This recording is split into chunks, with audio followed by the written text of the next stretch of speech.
அருணன்ட்ட இது வெறும் சட்டமன்ற தேர்தலை நோக்கிய கூட்டணி மட்டும் இல்லாமல் 29 தேர்தலுக்கான கூட்டணி இப்போ அமைக்கிறாங்க அப்படின்ற ஒரு பார்வை முன்வைக்கப்படுது. மறுப்பீங்களா? தமிழ்நாட்டில் 40 இடங்கள் திமுக கூட்டணிக்கு போயிடுச்சு, அதை லார்ஜராக யோசிச்சு குறி வைக்கிறாங்களோ? அதாவது ரொம்ப வினோதமாக தான் இருக்குது அரசியல் அறிவிப்புகள். அப்போ அவங்க மாற்றிலாம் இப்படி அறிவிப்புகள் செய்யும் பொழுது அல்லது அது பற்றிய கருத்துக்கள் வரும்போது எதிர்வினையாற்ற வேண்டியிருக்கு. ஆனால் அவர் சொன்ன போல நம்மளுடைய நண்பர் நாராயணன் சொன்னது போல ரொம்ப நாட்கள் கழித்து நாங்கள் 2 பேரும் ஒரே விவாதத்தில் பங்கு பெறுகிறோம். ஆனால் அவர் என்ன சொல்லிட்டாருன்னா ஒரே வாக்கியத்தில் பாஜகவை விமர்சிக்க கம்யூனிஸ்டுகளுக்கு தகுதி இல்லைன்ட்டார், விஷயத்தை முடிச்சு விட்டார். இப்போ நான் அவர் விரும்புகிற தகுதியை நான் எங்கே போய் வாங்கிட்டு வர்றது எனக்கு தெரியல. நீங்கள் வேற கேள்வி கேட்குறீங்க. அவர் சொல்றது இருக்கட்டும், எனக்கு தகுதி இருக்கு. என்னவென்றால் மார்க்சிஸ்ட் கம்யூனிஸ்ட் கட்சி என்கிற ஒரு முக்கியமான ஒரு அரசியல் கட்சியின் சார்பாக நான் இங்கே பேச வந்திருக்கேன். அந்த தகுதி எனக்கு போதும்.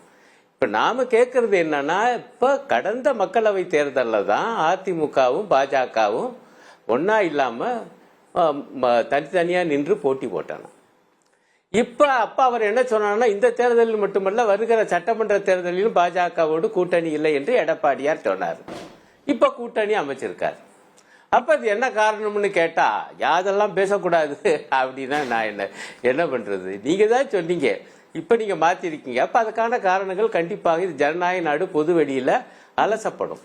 அதே போலதான் இந்த பக்கம் பாஜகவை பார்த்தா அண்ணாமலையார நம்முடைய நாராயணன் அவர் மீது அவருக்கு நல்ல மரியாதை இருக்கு. ஆனா அதே நேரத்தில் எங்க கட்சியில் அவரும் ஒரு தலைவர், எல்லாரும் தலைவர்கள் தாட்டார்.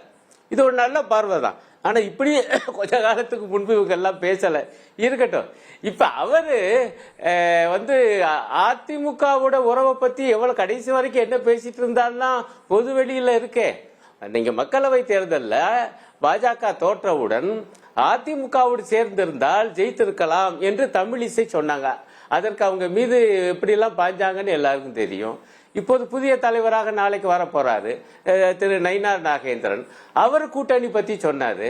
கூட்டணி பற்றி பேசுவதற்கு அவருக்கு அதிகாரம் இல்லைன்னு இதே அண்ணாமலையார் தான் சொன்னார். அப்ப நீங்க பொது வழியில பேசும்போது நாங்க பேசுறோம். இப்ப பாருங்க, இப்ப இந்த 26 சட்டமன்ற தேர்தல் மட்டுமல்ல 29 நாடாளுமன்ற தேர்தலையும் குறி வச்சுதான் இந்த கூட்டணிங்கிறாங்க. அதை சொல்லுகிற உரிமை அவங்களுக்கு இருக்கு. மெயின் பாயிண்ட் மக்கள் ஏற்கிறாங்களா இல்லையா தமிழ்நாட்டில் என்பதை நம்ம அடுத்த வருஷ தேர்தலில் தானே சொல்ல முடியும். எங்களை பொறுத்தவரையில இந்த கூட்டணி என்பது அதிமுகவுக்கு சிக்கலை உருவாக்கும். பாஜக தமிழ்நாட்டுக்கு செய்திருக்கக்கூடிய இந்த பல வகையான மறுப்புகள், நிராகரிப்புகள், எத்தனையோ கொள்கை அடிப்படையிலான முரண்கள் இவ்வளவு இருக்கே, இதுல எல்லாம் அதிமுகவின் நிலை என்ன என்று வரும். ஆகவே அவங்களுடைய அந்த குறைகளை எல்லாம் இவங்களும் சேர்ந்து சுமக்க வேண்டிய நிலை தான் வரப்போகுது. பொதுவா திமுக அணியை பொறுத்தவரை நான் சொல்லி ரொம்ப வசதி. தனித்தனியா வந்தா அதிமுக தலைவர்கள் என்ன சொல்லுவாங்கன்னா, நாங்க தான் பாஜகவோட கூட்டு இல்லையே, அவங்கள பத்தி அவங்க பேசுறத பத்தி எல்லாம் எங்ககிட்ட பேச. இப்ப 2 பேரும் சேர்த்துட்டீங்க, ரொம்ப நல்லது. திமுக அணியில இருக்கிறவங்க என்னன்னா 2 பேரும் சேர்த்து வச்சு எல்லா விஷயங்களும் பேசுவாங்க. பொருளாதார விஷயம் உட்பட, இன்றைக்கு கேஸ் சிலிண்டர் விலையை கூட்டி இருக்கிறது உட்பட, தங்கத்தின் விலை பவுனுக்கு 69,000 ரூபாய் இருக்குது. அப்ப தாலிக்கு தங்கம் வாங்க கூட முடியாது. இதெல்லாம் உட்பட அது எப்படி சர்வதேசம்? இவர் தான் விஸ்வகுருவாச்சே, தடுத்து நிறுத்தி இந்தியாவுக்காக குறைச்சு காமிச்சிருக்கணும்ல. அதுவாட்டு போய்கிட்டே இருக்குது. அதை பத்தி ஏதாவது பேசவா செய்யணும்ல, ஏன் பேசவே மாட்டேங்கிறார் பிரதம மந்திரி? அப்ப அது அப்படித்தான் நடக்கும். அப்ப நாங்க தாலிக்கு தங்கம் வாங்காம தடுமாறுறதா? என்னங்க பேசுங்க. இதே போல காங்கிரஸ் பிரதமர் இருக்கும்போது இப்படியா அவங்க இருந்தாங்க? அது சர்வதேச சந்தை வேலை, உங்களை கேட்க மாட்டோம்னா பாஜக இருந்துச்சு. இதே குஜராத் முதலமைச்சராக இருந்த பொழுது டீசல் பெட்ரோல் விலை ஏற்றி எப்படி எல்லாம் முழங்கி இருக்கிறார் முதல்வர் மோடி என்பது எல்லாம் ரெக்கார்டு இருக்குங்க. அதே போல நாணயத்தின் மதிப்பை பத்தி அவர் எப்படி முழங்கினார்ல எல்லாமே இருக்கு. ஓகே, கேட்போம் திரு முனவர் பாஷா அவர்கள்ட்ட. இது ஒரு என்டிஏ கூட்டமாக தான் ஏற்பாடு செய்யப்பட்டது. ஆனா பாமக இன்னும் ஆசோலேஷன்ல இருக்காங்க, அதனால அவங்க வரல, அதனாலதான் மற்ற என்டிஏ கட்சிகளும் உட்கார முடியல இந்த கூட்டத்தில் ஒரு பார்வை வைக்கிறாங்க. அப்படி எடுத்துக்கலாமா சார்? அதாவது என்டிஏ கூட்டணியில் பாட்டாளி மக்கள் கட்சி தொடர்ந்து நீடித்துக் கொண்டிருக்கிறது. அவர்கள் யாரும் என்டிஏ கூட்டணியில் நாங்கள் இல்லை என்று அறிவிக்கவில்லை. ஏனென்று சொன்னால் கடந்த நாடாளுமன்ற தேர்தலிலே பாட்டாளி மக்கள் கட்சி என்டிஏ கூட்டணியில் அங்கம் வகித்து தான் தேர்தல் களத்திலே போட்டியிட்டார்கள். எனவே இந்த கூட்டம் என்பது அமித்ஷா திட்டமிட்டு வந்தது என்பது அவருடைய கட்சிக்காரர்களை சந்திப்பதற்கு, அவருடைய கட்சியிலே புதிய மாநில தலைவரை தேர்வு செய்வதை பற்றி ஆலோசிப்பதற்கு, தேர்தல் களத்திலே பணிகளை தீவிரப்படுத்துவது என்ற நோக்கத்தோடு வந்தார். அப்படி வருகின்ற பொழுது எடப்பாடியார் அவர்களையும் சந்திக்கக்கூடிய ஒரு சூழ்நிலை உருவானது. ஏற்கனவே உருவாக்கப்பட்டதா சார்? அமித்ஷா அவர்கள் உருவாக்கப்பட்டதா சார்?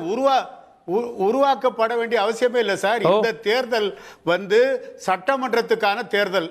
எடப்பாடியார் அவர் தன்னை முதலமைச்சராக வர வேண்டும் என்று எதிர்பார்க்கக்கூடிய ஒரு தேர்தல். நீங்க உருவாக்கப்பட்ட தேர்தல் என்று சொன்னால், நாடாளுமன்ற தேர்தலிலே நாங்கள் அந்த முயற்சி செய்திருந்தால் அது உருவாக்கப்பட்ட தேர்தல். மோடி அவர்களை பிரதமராக்குவதற்காக அதிமுகவை கட்டாயப்படுத்தி கூட்டணியிலே சேர்த்தோம் என்று நீங்கள் சொல்லலாம். அப்படிப்பட்ட ஒரு நிர்பந்தம் நாடாளுமன்ற தேர்தலின் போது நடக்கவே இல்லை. சட்டமன்ற தேர்தல் என்பது எடப்பாடியார் அவர்களை முதலமைச்சராக வரக்கூடிய ஒரு வாய்ப்பை உருவாக்குவதற்கான தேர்தல் என்கின்ற பொழுது பாரதிய ஜனதா கட்சி பெருந்தன்மையோடு தேசிய ஜனநாயக கூட்டணியின் சார்பிலே எடப்பாடியார் அவர்களை அழைத்து பேசி, அவரும் வந்து பேசி, கடைசியில் அதிமுக தலைமையில் தான் தமிழகத்திலே கூட்டணி, இங்கே தேசிய ஜனநாயக கூட்டணி ஆட்சி அமையும் என்று அமித்ஷா அவர்கள் தெளிவாக சொல்லியிருக்கிறார். இது ஒரு மிகப்பெரிய ஒரு மாற்றம். ஏனென்று சொன்னால், இதுவரை தமிழகத்திலே தனி கட்சி ஆட்சிதான் என்று சொன்ன நிலையில் இருந்து மாறுபட்டு தேசிய ஜனநாயக கூட்டணி ஆட்சி தமிழகத்திலே அமைய இருக்கிறது என்று சொன்னால், நான் கேட்கிறேன், கம்யூனிஸ்ட் அருணன் சொல்லுகிறாரே, அவர்களால் திராவிட முன்னேற்ற கழக கூட்டணியிலே கூட்டணி ஆட்சியை அமைக்க வேண்டும் என்று கேட்கக்கூடிய ஒரு சூழ்நிலை அவர்களுக்கு இருக்கிறதா? கேட்க முடியுமா? அப்படி கேட்டால் அனுமதிக்கப்படுவார்களா? ஒரு புதிய முன்னெடுப்புன்னு பாக்குறீங்க. மக்கள் எண்ணி பார்க்கக்கூடிய. ஆமா சார், தலைவர் மூப்பனார் 1999 சொன்னார் கூட்டணி ஆட்சி தமிழகத்திற்கு தேவை என்று. ஏன் இதை சொல்கிறேன் என்றால், இன்றைக்கு அமித்ஷா அவர்கள் அடுக்கி கொண்டு போனார் செந்தில். அமித்ஷா அதை சொன்னார், இதை சொன்னார் என்று சொன்னார். அமித்ஷா தமிழகத்தில் நடக்கின்ற ஊழல்களை பட்டியல் போட்டாரே, டாஸ்மாக் ஊழல், மணல் கொள்ளை ஊழல், கனிம வள ஊழல் என்று பட்டியல் போட்டு ஊழல் ஆட்சி தமிழகத்தில் நடக்கிறது, சட்டம் ஒழுங்கு சீர்கெட்டு இருக்கிறது என்றால் அமித்ஷா சொன்னாரே, அதை பற்றி விவாதிக்க தயாரா?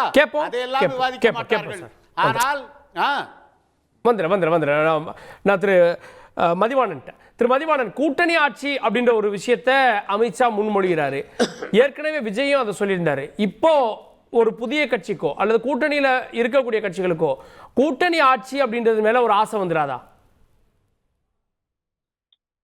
அதாவது கிராமத்துப்புறத்துல ஒரு பழமொழி சொல்லுவாங்க, யோகிய வரான் சொம்பெடுத்து வைங்கன்னு சொல்லிட்டு. அந்த மாதிரி இருக்குது அமித்ஷா பேசுறது. அது முனவர் பாஷா சொல்றாரு. சொல்லுங்க. நீங்க சொன்னீங்களே யோகிய வரா சொம்ப தூக்கி உள்ள வைன்னு, கடந்த கால வரலாறு திமுக தானே இருக்காது. நான் என்ன சொல்றேன்னா, இப்ப நிகழ்காலத்தில் இருக்கிற ரஃபேல் ஊழல்ல இருந்து, பிஎம் கேர் ஊழல்ல இருந்து, நான் திரும்பவும் சொல்றேன், ஞாபகப்படுத்துறேன், 5G ஏல ஊழல்ல இருந்து, பாரத் மாலா ஊழல்ல இருந்து, வியாபம் ஊழல்ல இருந்து, பங்கு சந்தை ஊழல்ல இருந்து, தேர்தல் பத்திர முறைகேடு வழக்குல இருந்து, யார் பேர்ல யாரோட ஆட்சியில இருக்கு சொல்லுங்க சார். நீங்க பேசும்போது தம்பி புரிகிறேன். அதாவது இடி உங்க கிட்டதான் இருக்கு, சிபிஐ உங்க கிட்டதான் இருக்கு, இன்கம் டாக்ஸ் உங்க கிட்டதான் இருக்கு. ஒட்டுமொத்த தன்னாட்சி பெற்ற அமைப்புகளை நீங்க தான் உங்களுடைய அணிகள் மாதிரி செயல்படுத்துறீங்க. நீங்க இதெல்லாம் பேசவே கூடாது, தயவு செய்து. இன்னைக்கு பிரச்சனை இருங்க.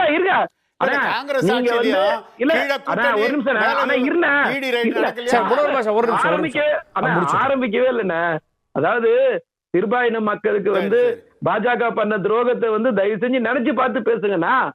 சிஏஏ சட்டம், என்ஆர்சி, என்பிஆர் சட்டங்கள்ல இருந்து, இன்னைக்கு கொண்டு வரப்பட்ட முத்தலாக்கு சட்டத்துல இருந்து, ஆர்டிகல் 370 திரும்ப பெற்றதுல இருந்து, இன்னைக்கு வக்ஃப் போர்டு பில்லுல இருந்து, இதெல்லாம் நீங்க ஆதரிக்கிறீங்களா? இன்னைக்கு முனவர் பாஷா வெளிப்படையா சொல்ல சொல்லுங்க, இதே மேடையில இதெல்லாம் நான் ஆதரிக்கிறேன்னு சொல்ல சொல்லுங்க பாப்போம். ஒட்டுமொத்தமா இந்த சிறுபான்மை மக்களுக்கு தமிழகத்துல யார் யார் சார் கொள்ள அடிச்சாங்க? நீங்க திருச்சியில இருக்கிற அண்ணா அறிவாலயமே வக்ஃப் சொல்லுங்க. ஒரு நிமிஷம் இல்ல சார், நம்ம நிகழ்ச்சியில பேசணும், ஆதாரத்தோட பேசணும், ஆதாரம் இல்லாம பேசக்கூடாது ப்ளீஸ். ஒரு நிமிஷம் போற போக்குல பேசணும். அலோ பண்ணுங்க, பேசுறதுக்கு அப்புறம் உங்க குற்றச்சாட்டு சொல்லுங்க, சரிங்களா? நீங்க தான் என்ன கேட்டீங்க முனவர் பாஷா? ஆனா நீங்க உங்க டேக் வரும்போது சரி ஓகே ஒரு நிமிஷம் முனவர் பாஷா ஒரு நிமிஷம் இருங்க முடிச்சிட்டு மதிவாணன் சரி, சரி. முடிச்சுங்க சுருக்கமா ஹிமந்த் பிஸ்வாஸ்ல இருந்து சுவேந்த அதிகாரில இருந்து சஜன் புஜ்வால்ல இருந்து நாராயண் ராணில இருந்து எதுவும் இங்க மறக்க முடியாதுண்ணா நீங்க எல்லாம் பேசக்கூடாது. ஒண்ணு. ரெண்டாவது முடிச்சுங்க. திமுக பார்த்து குறை சொல்றதுக்கு எந்த விதமான தகுதி இல்லாதது. மாநில உரிமையை குழித்தோண்டு பொதிச்சிருக்கீங்க. மாநில உரிமைக்கு ஒரு கல்விக்கு நிதி தர மாட்டீங்க, மழை வெள்ளம் வந்தா நிதி தர மாட்டீங்க. சரி அப்புறம் கேப்போம் எதுக்காக நாங்க ஓட்டு போடணும்? கேப்போம். 17 ஆண்டுகள் மத்தியில் ஆட்சியில் இருந்தீங்களே, மாநில உரிமையை மீட்டு எடுத்தீங்களா? நான் பதறாதுண்ணா. நீங்க 2 பேரும் கூட்டணி வச்சதுனால எங்களுக்கு ரொம்ப சந்தோஷம். 17 ஆண்டுகள் நீங்க மத்தியில் ஆட்சியில் இருந்தீங்களே, எந்த மாநில உரிமைகளுக்காக போராடினீங்க? இலாக்கா பெறுவதற்கு தான் போராடினீங்க. சரி ஓகே அந்த கேள்வி கேட்போம். வெல்லுவோம், அது நிச்சயமா நடைபெறுன்றது. ஒரு கட்டத்துல கூவத்து ரெசார்ட்ல நடந்தது, இன்னைக்கு ஐடிசி சோழல நடந்திருக்கு. அவ்வளவுதான் வித்தியாசம். சரி செய்திகளை உடனுக்குடன் தெரிந்து கொள்ள உடனே சப்ஸ்கிரைப் பண்ணுங்க.